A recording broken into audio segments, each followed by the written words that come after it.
محمد رسول اللہ صلی اللہ علیہ وسلم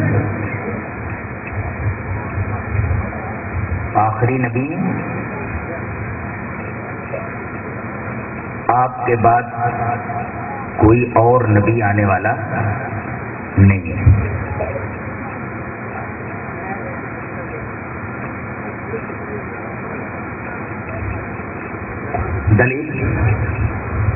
دلیل یہ حدیث پاک وعن جبیر بن مطعم رضی اللہ تعالی عنہ ان النبی صلی اللہ علیہ وسلم قال انا محمد وانا احمد وانا الماحی الذي يمحى بي الكفر وانا الحاشر الذي يحشر الناس على عقبي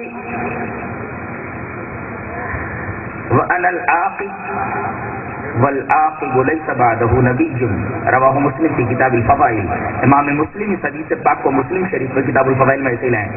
حضرت جبیر بن مطعم فرماتے ہیں کہ رسول اللہ صلی اللہ علیہ وسلم نے ارشاد فرمایا کہ میرا ایک نام محمد ہے، میرا ایک نام احمد ہے، اور میری ایک صفت ماہی ہے، اور آپ نے ماہی کی تفسیر فرمائی کہ میرے ذریعے کفر مٹا دیا جائے گا، اور آپ نے اپنی ایک اور صفت بتائی کہ میں حاشر ہوں۔ حاشر مانے جمع کرنے والا، لوگوں کو میرے پیچھے میدان محشر میں جمع کیا جائے گا۔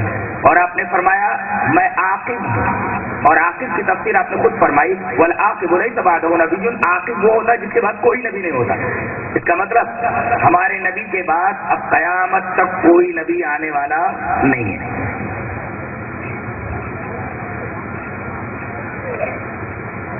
اتنی بات اگر سمجھ میں آ گئی ہو تو بات یہاں سے شروع کریں کہ ہمارے نبی کو دو ہی چیزیں دی گئی تھی، تیسری کوئی چیز نہیں، اور جو چیزیں آپ کو دی گئی تھی وہی آپ امت کو دے کر گئے۔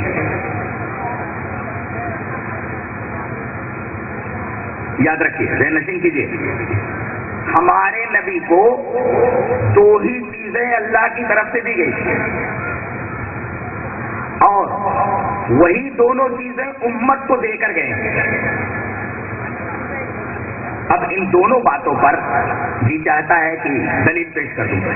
آپ کو دو ہی چیزیں دی گئی تھی، دلیل یہ حدیث پاک وعن المقدام بن معدی کرب رضی اللہ تعالی عنہ عن رسول اللہ صلی اللہ علیہ وسلم انه قال الا انی اوتیت الكتاب ومثله معه الا يوشك رجل شبعان على اريكته يقول عليكم بالقرآن فما وجدتم فيه من حلال فأحلوا وما وجدتم فيه من حرام فحرموا الا لا يوشك الا لا يحل لكم لحم الحمار الأهلي ولا كل ذي ناب من السبع ولا لقطة واحد إلا يستغني عنها صاحبها ومن نزل بقوم فعليهم أن يقروه فإن لم يقروه فعليه أن يوقبهم بمثل قراه رواه ابو داؤد في كتاب السنة۔ حضرت امام ابی داؤد رحمہ اللہ اس حدیث پاک کو ایسے ہی ابو داؤد شریف کتاب السنہ کے اندر لائے، راوی حضرت مقدام بن معدی قریب ہے، میں نے پوری روایت ذکر کر دی ہے۔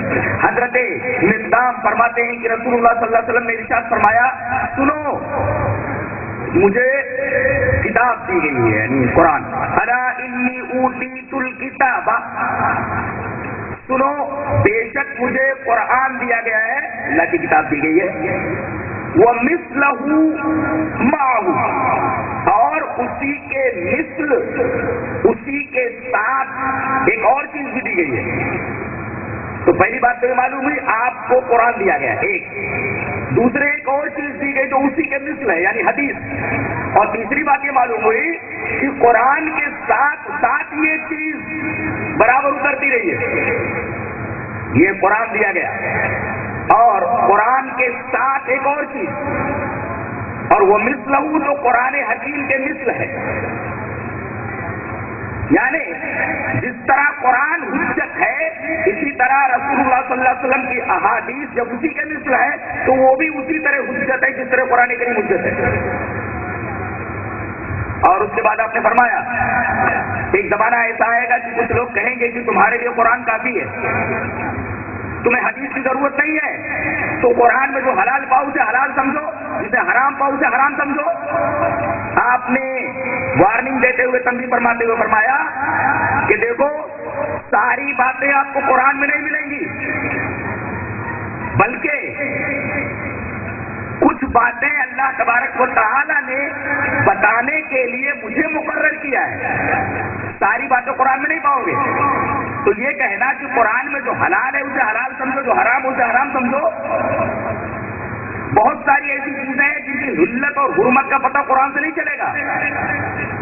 اور ایک زمانہ ایسا آئے گا کہ ایک پیٹ بھرا آدمی اپنے چپر کھٹ کے اوپر ٹیک لگائے ہوئے بولے گا کہ قرآن کافی ہے تمہارے لیے، حدیث کی ضرورت نہیں ہے. تو قرآن میں حلال پاؤ اسے حلال سمجھو، جو حرام پاؤ اسے حرام سمجھو، قرآن کے علاوہ کسی اور چیز کی ضرورت نہیں ہے. آپ نے فرمایا الا لا یحل لکم لحم الحمار الاہلی، پالتو گدھے کا گوشت حلال نہیں ہے. اشارہ اس بات کی طرف ہے کہ اگر تم سے کوئی یہ پوچھے کہ گدھے کا گوشت کھانا حلال ہے یا حرام ہے تو قرآن میں کہیں اس کا تذکرہ نہیں ہے. تو جو لوگ حدیث کو نہیں مانتے وہ گدھے کا گوشت کھائیں. تو بہت ساری چیزوں کی حلت اور حرمت کے بارے میں قرآن حکیم خاموش ہے. نبی نے اسے بتایا ہے. سن 7 ہجری تک پالتو گدھے کا گوشت حلال تھا. سن 7 ہجری میں جنگ خیبر کے موقع پر جناب محمد رسول اللہ صلی اللہ علیہ وسلم کے پاس جبرائیل آئے اور کہا کہ اے اللہ کے رسول، اب تک پالتو گدھے کا گوشت کھانا حلال تھا، اب اللہ نے یہ فرما دیا ہے کہ گدھے کا گوشت حلال نہیں ہے، لہذا آپ اپنے صحابہ کو کہہ دیجئے اور قیامت تک آنے والے تمام متبعین کو بول دیجئے کہ ان کے اوپر پالتو گدھے کا گوشت حرام ہے، حلال نہیں ہے. الا لا یحل لکم لحم الحمار الاہلی، پالتو گدھے کا گوشت حلال نہیں ہے. ظاہر ہے کہ جو صرف قرآن کو مانتا حدیث کو نہیں مانتا وہ ثابت نہیں کر سکتا کہ گدھے کا گوشت حلال ہے یا حرام ہے، لہذا حدیث کو ماننا لازم ہوا. آپ نے ایک مثال دی کہ صرف قرآن کافی نہیں ہے، اس لیے کہ اللہ نے صرف قرآن نہیں دیا مجھے، اس کے ساتھ حدیث دی ہے. جب دونوں کو مانو گے تب مسلمان ہوگے. صرف قرآن کو ماننے سے مسلمان نہیں ہوتا، جیسے صرف لا الہ الا اللہ کہنے سے آدمی مسلمان نہیں ہوتا، اس کے ساتھ محمد رسول اللہ کا ماننا بھی ضروری ہے. ایسے ہی آدمی یہ کہ میں صرف قرآن کو مان لوں اور مسلمان ہو جاؤں، ایسا نہیں ہو سکتا جب تک کہ آدمی حدیث کو نہ مانے. اچھا، اس کے بعد آپ نے ایک اور بات فرمائی کہ ولا کل ذی ناب من السبع، ایسا درندہ، ایسا جانور جس کے کچلیوں والے دانت پورے دانت کچلیوں والے ہوں یعنی پوائنٹڈ، وہ سارے کے سارے جانور حرام. جیسے نیولا اس کے دانت پوائنٹڈ ہوتے ہیں حرام، بلی اس کے دانت پوائنٹڈ ہوتے ہیں حرام، کتا اس کے دانت پوائنٹڈ ہوتے ہیں حرام، چوہا اس کے دانت پوائنٹڈ ہوتے ہیں حرام، بلی اس کے دانت پوائنٹڈ ہوتے ہیں حرام. میری طرف سے کوئی ادھر مت دیکھو، غور سے دیکھو، ادھر ادھر منڈی مت کرو. تو یہ ساری چیزیں حدیث سے معلوم ہوئی کیا کہ جن کے دانت پوائنٹڈ ہوں زیناب جانور وہ سارے کے سارے حرام ہیں.